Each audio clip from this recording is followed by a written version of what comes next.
بسم اللہ الرحمن الرحیم۔ السلام علیکم۔ آج 21 نومبر ہے اور دن ہے اتوار کا۔ آج آسما جہانگیر کانفرنس سے سزا یافتہ مجرم اشتہاری مفرور پاکستان سے فرار میاں نواز شریف نے خطاب کیا۔ ان کے خطاب میں کیا کچھ تھا اس پر بات کریں گے، لیکن اس سے پہلے آپ نے دیکھا کہ ہائپ کریٹ کر دی گئی اور بہت سارے صحافیوں نے، جن میں طلعت حسین صاحب ہیں، حامد میر صاحب ہیں، سرر المیڈا ہیں اور بہت سارے ہیں، جنہوں نے ہائپ کریٹ کر دی کہ تاریں کاٹ دی گئی ہیں، انٹرنیٹ کاٹ دیا گیا ہے تاکہ نواز شریف کی تقریر نہ ہو سکے۔ یہ پورا ڈرامہ جو ہے وہ رچایا گیا۔ میں حیران ہوں کہ کیا یہ لاجک ہے؟ اگر آپ کو پہلے سے پتا تھا کہ نواز شریف کی تقریر کے دوران یہ ہو سکتا ہے اور آپ پہلے یہ ڈرامہ کر رہے تھے، تو آپ نواز شریف کی تقریر ریکارڈ کروا کے اور وہاں سے وہی ٹرانسفر کروا لیتے، آپ وہاں سے وہ ویڈیو منگوا لیتے اور وہ ویڈیو چلا دیتے۔ اچھا چلیں مان بھی لیں ہم آپ کی بات کہ انٹرنیٹ کی تاریں جو ہے وہ کاٹ دی گئیں، آپ نواز شریف کو کال پہ لے لیتے، کال پہ لے کے اور آپ ان کی آڈیو جو ہے وہ آڈینس کو سنا دیتے۔ سامنے بیٹھے تو سارے ان کے نوکر چپڑاسی اور غلام تھے، غلاموں کو کیا چاہیے؟ وہ آڈیو پہ بھی خوش تھے، وہ تو میاں صاحب کا پیغام پڑھ کے بھی سنا دیا جاتا تبھی وہ خوش ہوتے، چھلانگے مارتے۔ تو یہ بڑی ایک عجیب سی صورتحال ہے۔ پھر آپ دیکھ رہے ہیں ابصار عالم صاحب کا کہ وہ ہر دوسرے دن کوئی نیا قصہ بتا دیتے ہیں۔ جنرل فیض میرے پاس آئے تھے، یہ کہنے آئے تھے، جنرل فیض یہ کرنے آئے تھے، جنرل فیض یہ کرنے آئے تھے۔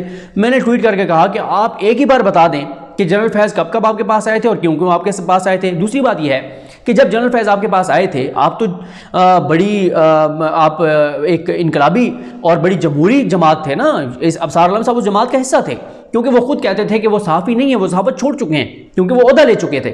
مریم کے ساتھ ان کی تصاویر دیکھ لیں، نواز شریف کے ساتھ وہ جب وکٹری اسپیچ تھی اس کے ساتھ نواز شریف کے ساتھ کھڑے ہوئے تھے، اور وہ تو سرکاری عہدے لینے والوں کو بہروپیہ کہا کرتے تھے، اور ان کو جب چیئرمین پیمرا لگا دیا تو شہافت تو ختم ہو گئی۔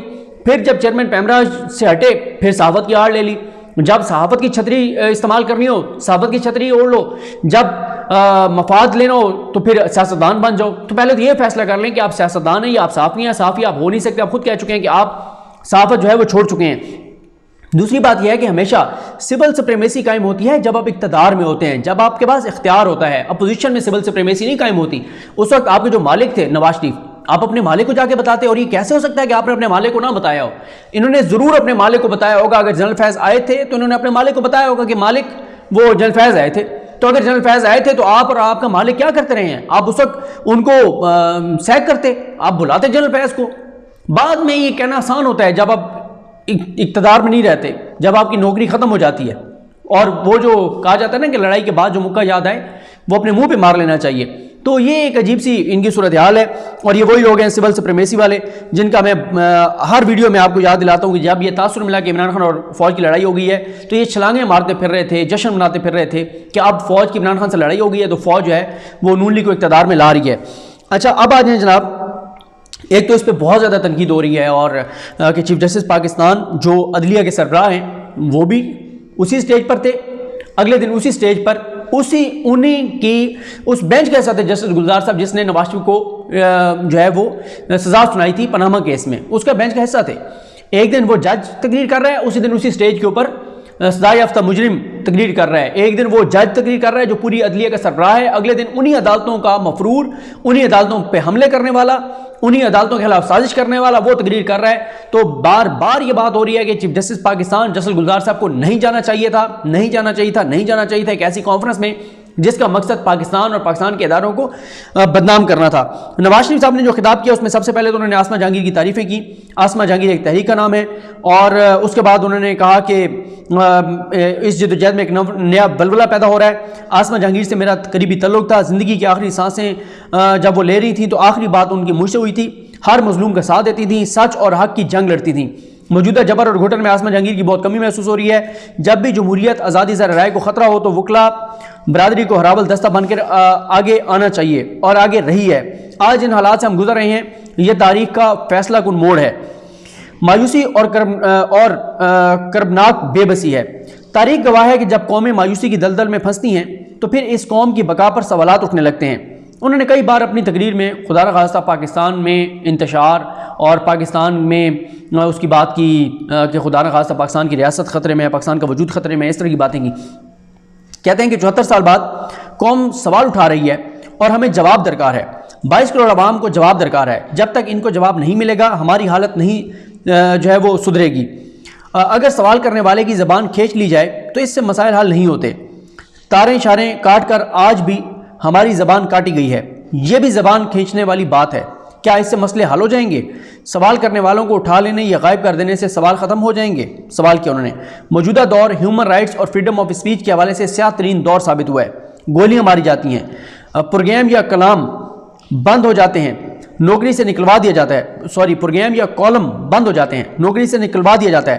ایسے سیاہ قوانین بنائے گئے ہیں جن کا مقصد سچ بولنے والوں کی زبان بندی کرنا ہے۔ آئین، قانون اور عدالتیں یہاں ٹوٹتی ہیں، من پسند ججز سے مرضی کے فیصلے یہاں لیے جاتے ہیں، ریاست کے اوپر ریاست یہاں چلائی جاتی ہے، پولیٹیکل انجینئرنگ کی فیکٹریز یہاں لگائی جاتی ہیں، ووٹ کو عزت یہاں نہیں ملتی، آر ٹی ایس یہاں بند ہو جاتے ہیں، ووٹ چوری ہوتا ہے، منتخب حکومتوں کے خلاف دھرنے یہاں کرائے جاتے ہیں یا کیے جاتے ہیں، حکومتیں بنائی جاتی ہیں اور گرائی جاتی ہیں۔ پارلیمنٹ کی خود مختاری کا حال یہ ہے کہ چند منٹوں میں درجنوں قوانین بلڈوز کیے جاتے ہیں۔ یہ ہیں وہ اسباب جو ہمارے زوال کا سبب بنتے ہیں۔ کہا جاتا ہے کہ ہم پر دنیا ہنستی کیوں ہے، ہم پر پابندیاں کیوں لگاتی ہے، ہمیں کٹہرے میں کیوں کھڑا کرتی ہے، دنیا میں ہمارے کردار پر سوالات کیوں اٹھائے جاتے ہیں۔ سیاستدان یا میڈیا ہی نہیں، آج جج بھی سچ بولے تو نوکری سے ہاتھ دھونا پڑتا ہے۔ نواز شریف نے جو عالمی اداروں کی پاکستان پر پابندیاں ہیں، جو پاکستان کے خلاف جو رپورٹس آتی ہیں، ان کی توثیق کی ہے کہ وہ پابندیاں ٹھیک ہیں، وہ رپورٹس ٹھیک ہیں، اور اس کا ذمہ دار انہوں نے پاکستان کے اداروں کو ٹھہرایا ہے۔ اور یہ ان کا تقریر میں اس لیے عالمی اداروں والی بات تھی کیونکہ عالمی اداروں کے نمائندے وہاں پر موجود تھے، اس لیے انہوں نے یہ خطاب کیا ہے تاکہ انٹرنیشنلی یہ بات جائے کہ دنیا جو پاکستان کے خلاف پروپیگنڈا کرتی ہے، دنیا میں جو بھارت کی بیکنگ کے ساتھ پاکستان کے خلاف جو ایک پرسیپشن بنائی جاتی ہے، اس پرسیپشن کی وہ شخص توثیق کر رہا ہے، اس کی تصدیق کر رہا ہے، اس کو درست کہہ رہا ہے، جو کہ 3 بار کا پاکستان کا وزیر اعظم تھا۔ اور ظاہر ہے انٹرنیشنلی اس بات کو امپورٹنس ملے گی۔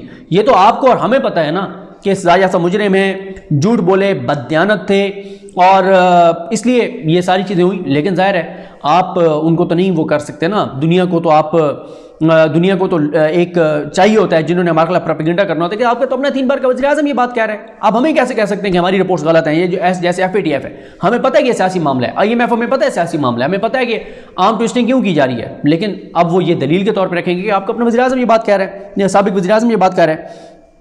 وہ کہتے ہیں کہ کیا ہم سب کے لیے سوچ اور فکر کا مقام نہیں ہے کہ جج بھی انصاف کے متلاشی ہیں؟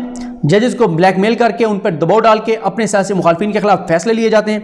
اخبارات میں سرخیاں شائع ہو رہی ہیں کہ کیسے اعلیٰ عدلیہ کے ججز فون کالز پر سزائیں دلوانے اور ضمانت نہ دینے کے احکامات صادر کرتے ہیں۔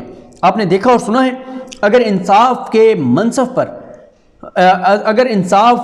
منصب پر بیٹھے ہوئے منصف ہی انصاف نہیں کریں گے تو ملک کیوں کر تباہ اور برباد نہیں ہوگا؟ خدا نخواستہ کیا اس ادارے اور منصف کی سیٹ پر بیٹھے ہوئوں کو سوچنا نہیں چاہیے؟ کیا پاکستانی عدلیہ بین الاقوامی انصاف کے انڈیکس میں کہاں پر کھڑی ہے؟ پاکستانی عدلیہ بین الاقوامی انصاف کے انڈیکس میں کہاں کھڑی ہے؟ عدالتوں نے ڈکٹیٹرز کے لیے کیا کیا کیا؟ یہ بھی سارا بتاتے رہے۔ آئین میں کیا لکھا ہے، اس پر عمل کیوں بہت ضروری ہے؟ کیا ہم بھیڑ بکریاں ہیں؟ یوں ہی دائروں میں ہم گھومتے رہیں گے؟ اب یہ معاملہ پاکستان کی بقا اور سلامتی کا ہے۔ مقدس وہی ہے جو آئین کی پاسداری کرے، جو آئین کی دیواریں پلانگے وہ مقدس نہیں بلکہ آئین کا مجرم ہے، ملک اور آئین کا غدار ہے۔ اگر آج ہم نے وقت کی پکار نہ سنی اور اپنی اصلاح نہ کی تو ہمارا مستقبل بھی بہت تاریک ہو سکتا ہے۔ پہلے ہی ہماری قوم بہت حادثات کا شکار ہو چکی ہے۔ اس ملک اور قوم کے ساتھ گھناؤنا کھیل اب ختم ہونا چاہیے۔ میں سمجھتا ہوں کہ اس وقت ہم سب کو ایک قومی بیانیے پر متفق ہونے کی ضرورت ہے۔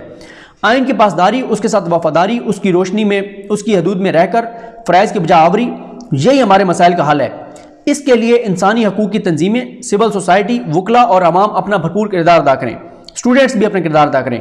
عوام کا حق ہے کہ ان کو صحت، تعلیم، انصاف اور دیگر حقوق ملیں، کسی بھیک یا احسان کی صورت میں نہیں بلکہ اپنے حق کے طور پر۔ دنیا اور خطے میں وقوع پذیر صورتحال پکار کر ہم سے اصلاح احوال کی دہائیاں دے رہی ہے۔ اس لیے میں نے بار بار کہا ہے کہ ہمیں اپنا ہاؤس ان آرڈر کرنا ہوگا، ہمیں اپنی آنکھیں کھولنی چاہیے۔ ہمارے خلاف ڈان لیگز کا ڈرامہ رچایا گیا، جھوٹے مقدمات بنا کر سزائیں دلوائی گئیں، کس طرح سے ہمیں رسوا نہیں کیا گیا۔ لیکن اب وقت آ گیا ہے، ہم سب کو پاکستان کی خاطر، دستور اور آئین کی حکمرانی کی خاطر، رول آف لا کے لیے، جمہوریت کی خاطر ایک پلیٹ فارم پر اکٹھا ہونا ہوگا، ایک قومی ایجنڈا بنانا ہوگا، اسے قومی تحریک کی شکل دینا ہوگی۔ اس کانفرنس میں دی گئی تجاویز اور سفارشات کی روشنی میں ایک مد عملی مرتب کی جائے، سب لوگ سر جوڑ کر بیٹھ جائیں تاکہ عملی جدوجہد کی راہ اپنائی جا سکے۔ یہ بہت ضروری ہے، ہم بہت لیٹ ہو چکے ہیں، مزید تاخیر کے متحمل نہیں ہو سکتے۔ اس کام کو آج ہی بیٹھ کر حل کرنا ہوگا تاکہ جو کچھ کہا گیا اس پر فوری عمل شروع کیا جائے۔ تاکہ ملک کو گہری کھائی سے اٹھایا جا سکے جس میں ہم گر چکے ہیں، نکالا جا سکے ملک کو اس دلدل سے دوبارہ، تاکہ ہم اپنی منزل کی طرف روانہ ہو سکیں۔ فوراً ہم نے کچھ نہ کیا تو اس دلدل سے نکلنا ممکن نہیں ہوگا اور تاریخ آپ کو اور مجھے معاف نہیں کرے گی۔ یہ ان کے خطاب کا متن تھا جو میں نے آپ کے سامنے رکھا۔ اس خطاب کے امپورٹنٹ پوائنٹس جو ہیں ان پر بات کریں گے اگلی ویڈیو میں، 4-5-6 جو کنٹراڈکشنز ہیں، تضادات ہیں، ان پر بات کریں گے۔ مجھے اپنی دعا میں یاد رکھیں۔ اللہ کریم ہم سب کا حامی ناصر ہو۔ اللہ حافظ۔